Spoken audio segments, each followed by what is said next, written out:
this case. They're not responsible enough to even come to the hearings. Clearly, they're not responsible enough to handle, inheritance funds or property.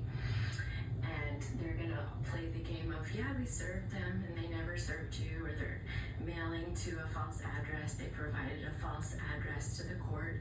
It may even get to the point where the court asks them to publish in the local newspaper, so they'll publish knowing that the targeted individual is never going to see it, or they'll publish in a jurisdiction that's different from where the targeted individual lives. And meanwhile, they know exactly where to find the targeted individual because they're stalking them. They know every move they make. They know how to get in contact with them, but they're going to tell the courts, we served them, they just didn't show up, or we can't find them.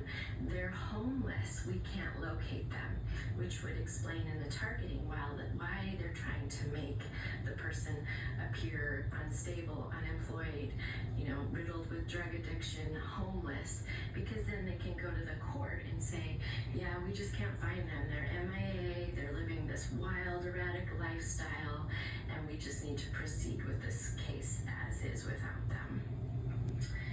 There's going to be the false claims. So they're going to make allegations that, this beneficiary or this trustee is being investigated for crimes. Meanwhile, they're the ones that made the reports and are trying to get them investigated for crimes with false evidence, false reports, obstruction of justice efforts.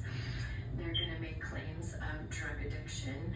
Yeah, the beneficiary is so unstable and riddled with addiction, they can't even show up to these hearings. Their testimony would be not credible. They couldn't handle funds because they're going to spend them all on their substance use. They're going to make all kinds of false claims.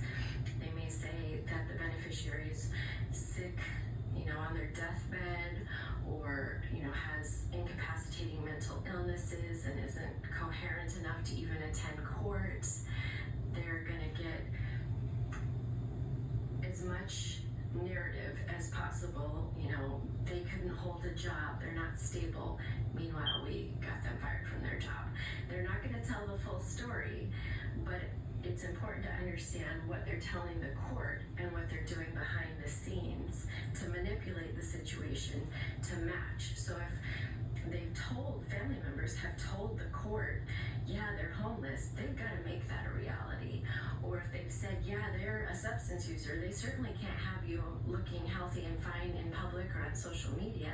They need you to be isolated. They need you to be in hermit mode so nobody can see that you're healthy and functioning. You can't be going to work every day. They need to do everything they can to make that narrative match because they're taking a huge risk by lying to the court.